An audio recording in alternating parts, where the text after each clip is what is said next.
بسم الله الرحمن الرحيم. ياسين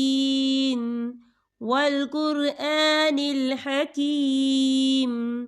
إنك لمن المرسلين على صراط مستقيم تنزيل العزيز الرحيم لتنذر قوما ما أنذر آباؤهم فهم غافلون لقد حق القول على أكثرهم فهم لا يؤمنون إنا جعلنا في أعناقهم أغلالا فهي إلى الأذقان فهم مقمحون وجعلنا من بين أيديهم سدا ومن خلفهم سدا فأغشيناهم فهم لا يبصرون وسواء عليهم أأنذرتهم أم لم تنذرهم لا يؤمنون إنما تنذر من اتبع الذكر وخشي الرحمن بالغيب فبشره بمغفرة وأجر كريم إنا نحن نحيي الموتى ونكتب ما قدموا وآثارهم وكل شيء أحصيناه في إمام مبين واضرب لهم مثلا أصحاب القرية إذ جاءها المرسلون إذ أرسلنا إليهم اثنين فكذبوهما فعززنا بثالث فقالوا إنا إليكم مرسلون قالوا ما أنتم إلا بشر مثلنا وما أنزل الرحمن من شيء إن أنتم إلا تكذبون قالوا ربنا يعلم إنا إليكم لمرسلون وما علينا إلا البلاغ المبين قالوا إنا تطيرنا بكم لئن لم تنتهوا لنرجمنكم وليمسنكم منا عذاب أليم قالوا طائركم معكم أئن ذكرتم بل أنتم قوم مسرفون وجاء من أقصى المدينة رجل يسعى قال يا قوم اتبعوا المرسلين اتبعوا من لا يسألكم أجرا وهم مهتدون وما لي لا أعبد الذي فطرني وإليه ترجعون أأتخذ من دونه آلهة إن يردني الرحمن بضر لا تغني عني شفاعتهم شيئا ولا ينقذون إني إذا لفي ضلال مبين إني آمنت بربكم فاسمعون قيل ادخل الجنة قال يا ليت قومي يعلمون بما غفر لي ربي وجعلني من المكرمين وما أنزلنا على قومه من بعده من جند من السماء من جند من السماء وما كنا منزلين إن كانت إلا صيحة واحدة فإذا هم خامدون يا حسرة على العباد ما يأتيهم من رسول إلا كانوا به يستهزئون ألم يروا كم أهلكنا قبلهم من القرون أنهم إليهم لا يرجعون وإن كل لما جميع لدينا محضرون وآية لهم الأرض الميتة أحييناها وأخرجنا منها حبا فمنه يأكلون وجعلنا فيها جنات من نخيل وعناب وفجرنا فيها من العيون ليأكلوا من ثمره وما عملته أيديهم أفلا يشكرون سبحان الذي خلق الأزواج كلها مما تنبت الأرض ومن أنفسهم ومما لا يعلمون وآية لهم الليل نسلخ منه النهار فإذا هم مظلمون والشمس تجري لمستقر لها ذلك تقدير العزيز العليم والقمر قدرناه منازل حتى عاد كالأرجون القديم لا الشمس ينبغي لها أن تدرك القمر ولا الليل سابق النهار وكل في فلك يسبحون وآية لهم أنا حملنا ذريتهم في الفلك المشحون وخلقنا لهم من مثله ما يركبون وإن نشأ نغرقهم فلا صريخ لهم ولا هم ينقذون إلا رحمة منا ومتاعا إلى حين وإذا قيل لهم اتقوا ما بين أيديكم وما خلفكم لعلكم ترحمون وما تأتيهم من آية من آيات ربهم إلا كانوا عنها معرضين وإذا قيل لهم أنفقوا مما رزقكم الله قال الذين كفروا للذين آمنوا أنطعم من لو يشاء الله أطعمه إن أنتم إلا في ضلال مبين ويقولون متى هذا الوعد إن كنتم صادقين ما ينظرون إلا صيحة واحدة تأخذهم وهم يخصمون فلا يستطيعون توصية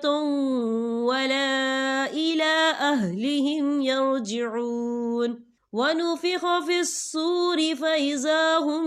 من الأجداث إلى ربهم ينسلون قالوا يا ويلنا من بعثنا من مرقدنا هذا ما وعد الرحمن وصدق المرسلون إن كانت إلا صيحة واحدة فإذا هم جميع لدينا محضرون فاليوم لا تظلم نفس شيئا ولا تجزون إلا ما كنتم تعملون إن أصحاب الجنة اليوم في شغل فاكهون هم وأزواجهم في ظلال على الأرائك متكئون لهم فيها فاكهة ولهم ما يدعون سلام قولا من رب رحيم وامتازوا اليوم أيها المجرمون ألم أعهد إليكم يا بني آدم ألا تعبدوا الشيطان إنه لكم عدو مبين وأن اعبدوني هذا صراط مستقيم ولقد أضل منكم جبلا كثيرا أفلم تكونوا تعقلون هذه جهنم التي كنتم توعدون اصلوها اليوم بما كنتم تكفرون اليوم نختم على أفواههم وتكلمنا أيديهم وتشهد أرجلهم بما كانوا يكسبون ولو نشاء لطمسنا على أعينهم فاستبقوا الصراط فأنى يبصرون ولو نشاء لمسخناهم على مكانتهم فما استطاعوا مضيا ولا يرجعون ومن نعمره ننكسه في الخلق أفلا يعقلون وما علمناه الشعر وما ينبغي له إن هو إلا ذكر وقرآن مبين لينذر من كان حيا ويحق القول على الكافرين أولم يروا أنا خلقنا لهم مما عملت أيدينا أنعاما فهم لها مالكون وزللناها لهم فمنها ركوبهم ومنها يأكلون ولهم فيها منافع ومشارب أفلا يشكرون واتخذوا من دون الله آلهة لعلهم ينصرون لا يستطيعون نصرهم وهم لهم جند محضرون فلا يحزنك قولهم إنا نعلم ما يسرون وما يعلنون أولم ير الإنسان أنا خلقناه من نطفة فإذا هو خصيم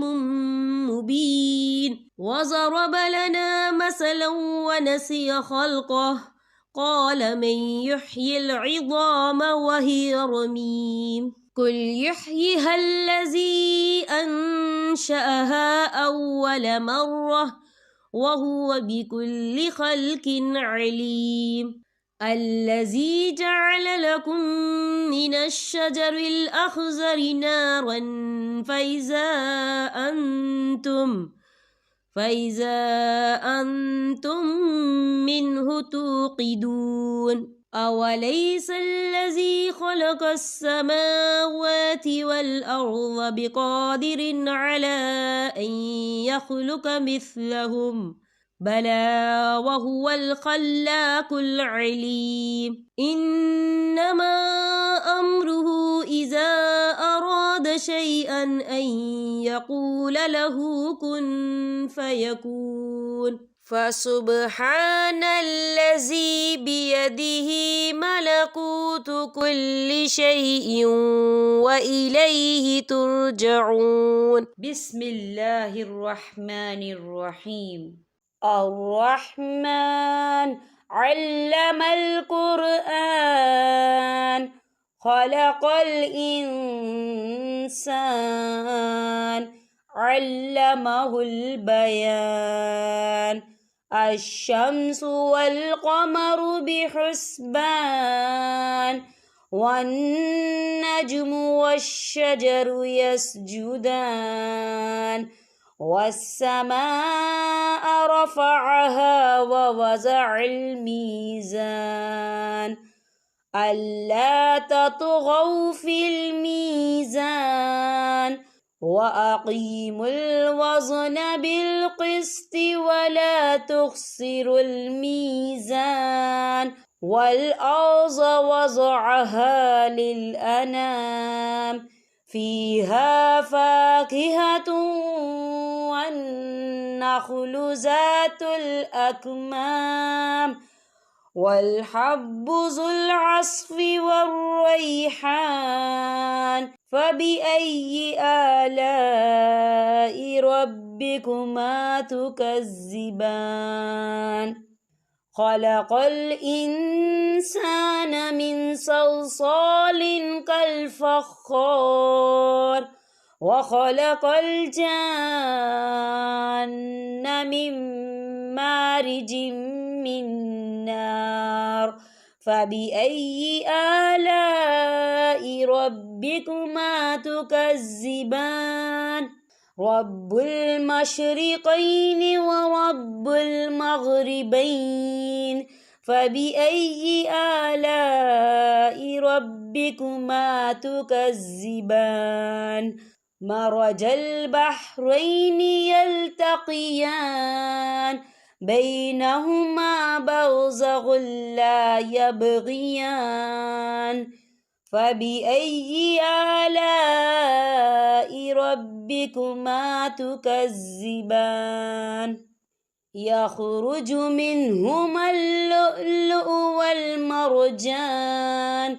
فبأي آلاء ربكما تكذبان وله الجوار المنشآت في البحر كالأعلام فبأي آلاء ربكما تكذبان كل من عليها فان ويبقى وجه ربك ذو الجلال والإكرام فبأي آلاء ربكما تكذبان يسأله من في السماوات والأرض كل يوم هو في شأن فبأي آلاء ربكما تكذبان سنفرغ لكم أيها الثقلان فبأي آلاء ربكما تكذبان يا معشر الجن والإنس إن استطعتم أن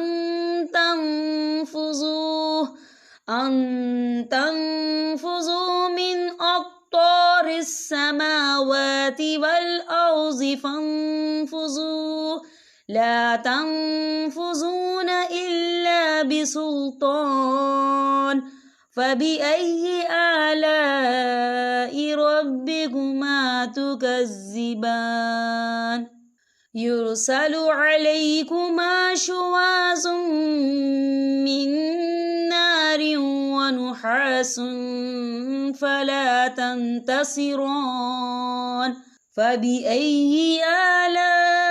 ربكما تكذبان فإذ انشقت السماء فكانت وردة كالدهان فبأي آلاء ربكما تكذبان فيومئذ لا يسأل عن ذنبه إنس ولا جان فبأي آلاء ربكما تكذبان يعرف المجرمون بسيماهم فيؤخذ بالنواسي والأقدام فبأي آلاء ربكما تكذبان هذه جهنم التي يكذب بها المجرمون يطوفون بينها وبين حميم آن فبأي آلاء ربكما تكذبان ولمن خاف مقام ربه جنتان فبأي آلاء ربكما تكذبان ذواتا أفنان فبأي آلاء ربكما تكذبان فيهما عينان تجريان فبأي آلاء ربكما تكذبان فيهما من كل فاكهة زوجان فبأي آلاء ربكما تكذبان متكئين على فرش بطائنها من استبرق وجنى الجنتين دان فبأي آلاء ربكما تكذبان فيهن قاصرات الطرف لم يطمثهن إنس قبلهم ولا جان فبأي آلاء ربكما تكذبان كأنهن الياقوت والمرجان فبأي آلاء ربكما تكذبان هل جزاء الإحسان إلا الإحسان فبأي آلاء ربكما تكذبان ومن دونهما جنتان فبأي آلاء ربكما تكذبان مدهامتان فبأي آلاء ربكما تكذبان فيهما عينان نضاختان فبأي آلاء ربكما تكذبان فيهما فاكهة والنخل ورمان فبأي آلاء ربكما تكذبان فيهن خيرات حسان فبأي آلاء ربكما تكذبان حور مقصورات في الخيام فبأي آلاء ربكما تكذبان لم يطمثهن إنس قبلهم ولا جان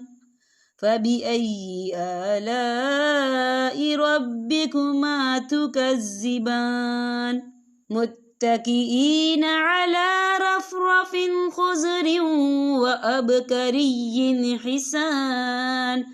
فبأي آلاء ربكما تكذبان تبارك اسم ربك ذي الجلال والإكرام بسم الله الرحمن الرحيم إذا وقعت الواقعة ليس لوقعتها كاذبة خافضة رافعة إذا رجت الأرض رجا وبست الجبال بسا فكانت هباء منبثا وكنتم أزواجا ثلاثة فأصحاب الميمنة ما أصحاب الميمنة وأصحاب المشأمة ما أصحاب المشأمة والسابقون السابقون أولئك المقربون في جنات النعيم سلة من الأولين وقليل من الآخرين على سرر موزونة متكئين عليها متقابلين يطوف عليهم ولدان مخلدون بأكواب وأبارك وكأس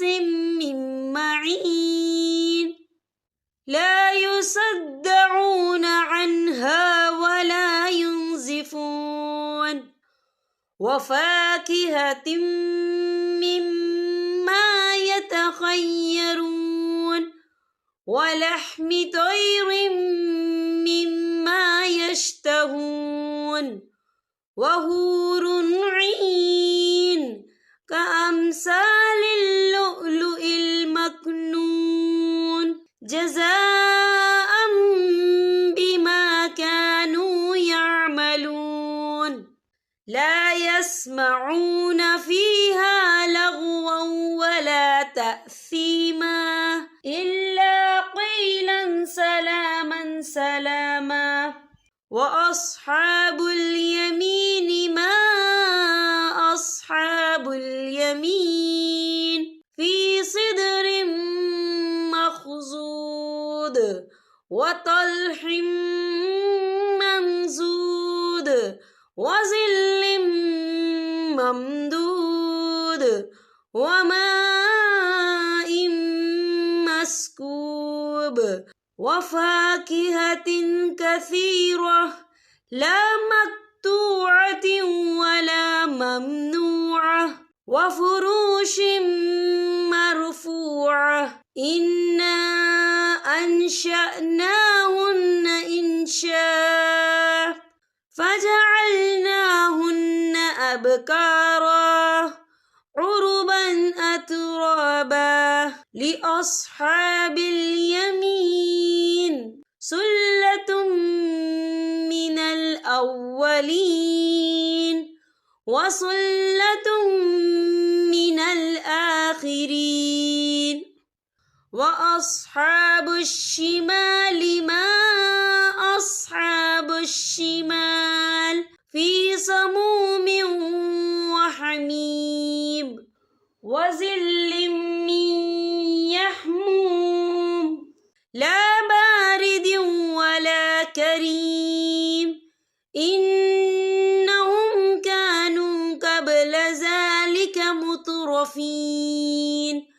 وكانوا يصرون على الحنث العظيم وكانوا يقولون أإذا متنا وكنا ترابا وعظاما أإنا لمبعوثون أوآباؤنا الأولون قل إن الأولين والآخرين لمجموعون إلى ميقات يوم معلوم ثم إنكم أيها الضالون المكذبون لآكلون من شجر من زقوم فمالئون منها البطون فشاربون عليه من الحميم فشاربون شرب الهيم هذا نزلهم يوم الدين نحن خلقناكم فلولا تصدقون أفرأيتم ما تمنون أأنتم تخلقونه أم نحن الخالقون نحن قدرنا بينكم الموت وما نحن بمسبوقين على أن نبدل أمثالكم وننشئكم فيما لا تعلمون ولقد علمتم النشأة الأولى فلولا تذكرون أفرأيتم ما تحرثون أأنتم تزرعونه أم نحن الزارعون لو نشاء لجعلناه هطاما فظلتم تفكهون إنا لمغرمون بل نحن محرومون أفرأيتم الماء الذي تشربون أأنتم أنزلتموه من المزن أم نحن المنزلون لو نشاء جعلناه أجاجا فلولا تشكرون أفرأيتم النار التي تورون أأنتم أنشأتم شجرتها أم نحن المنشئون نحن جعلناها تذكرة ومتاعا للمقوين فسبح باسم ربك العظيم فلا أقسم بمواقع النجوم وإنه لقسم لو تعلمون عظيم إنه لقرآن كريم في كتاب مكنون لا يمسه إلا المطهرون تنزيل من رب العالمين أفبهذا الحديث أنتم مدهنون وتجعلون رزقكم أنكم تكذبون فلولا إذا بلغت الحلقوم وأنتم حينئذ تنظرون ونحن أقرب إليه منكم ولكن لا تبصرون فلولا إن كنتم غير مدينين ترجعونها إن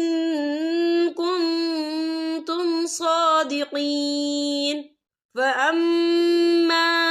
إن كان من المقربين فروح وريحان وجنة نعيم وأما إن كان من أصحاب اليمين فسلام لك من أصحاب اليمين وأما إن كان من المكذبين الضالين فنزل من حميم وتصلية جحيم إن هذا لهو الحق اليقين فسبح باسم ربك العظيم بسم الله الرحمن الرحيم تبارك الذي بيده الملك وهو على كل شيء قدير الذي خلق الموت والحياة ليبلوكم أيكم أحسن عملا وهو العزيز الغفور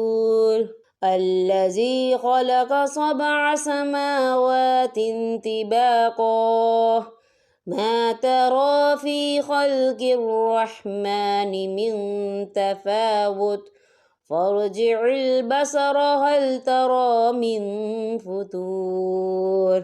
ثم ارجع البصر كرتين ينقلب إليك البصر خاسئا وهو حسير ولقد زينا السماء الدنيا بمصابيح وجعلناها رجوما للشياطين وأعتدنا لهم عذاب السعير وللذين كفروا بربهم عذاب جهنم وبئس المصير إذا ألقوا فيها سمعوا لها شهيقا وهي تفور تكاد تميز من الغيظ كلما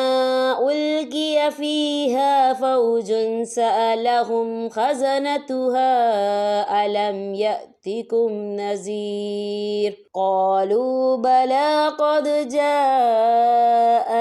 نذير فكذبنا وقلنا ما نزل الله من شيء إن أنتم إلا في ضلال كبير وقالوا لو كنا نسمع أو نعقل ما كنا في أصحاب السعير فاعترفوا بذنبهم فسحقا لأصحاب السعير إن الذين يخشون ربهم بالغيب لهم مغفرة وأجر كبير وأسروا قولكم أو اجهروا به إنه عليم بذات الصدور ألا يعلم من خلق وهو اللطيف الخبير هو الذي جعل لكم الأرض ذلولا فامشوا في مناكبها وكلوا من رزقه وإليه النشور أأمنتم من في السماء أن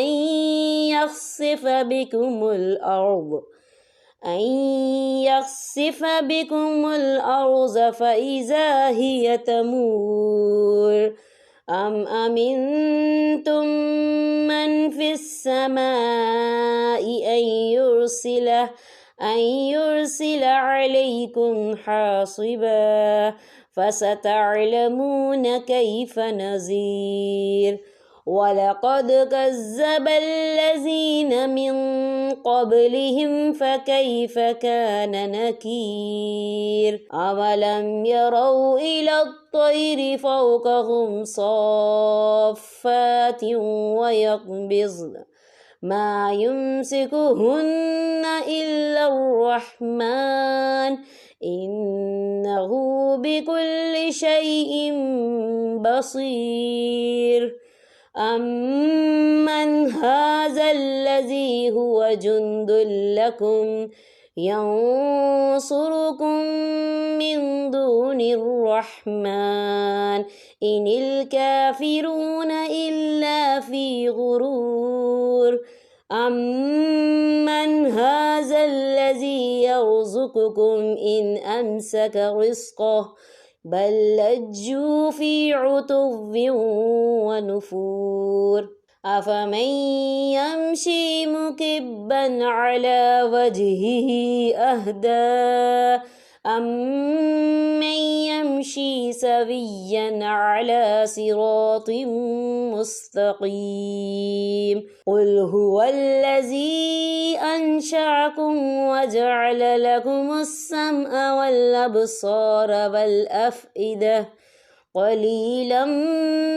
ما تشكرون قل هو الذي زرأكم في الأرض وإليه تحشرون ويقولون متى هذا الوعد إن كنتم صادقين قل إنما العلم عند الله وإنما أنا نذير مبين فلما رأوه زلفة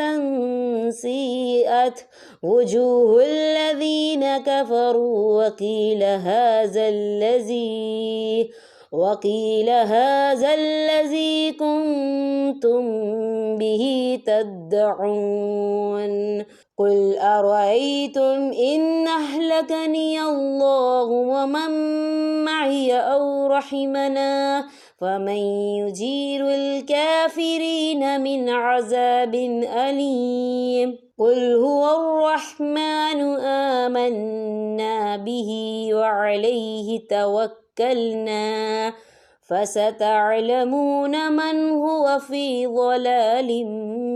مبين قل أرأيتم إن أصبح ماؤكم غورا فمن يأتكم بماء معين صدق الله العظيم.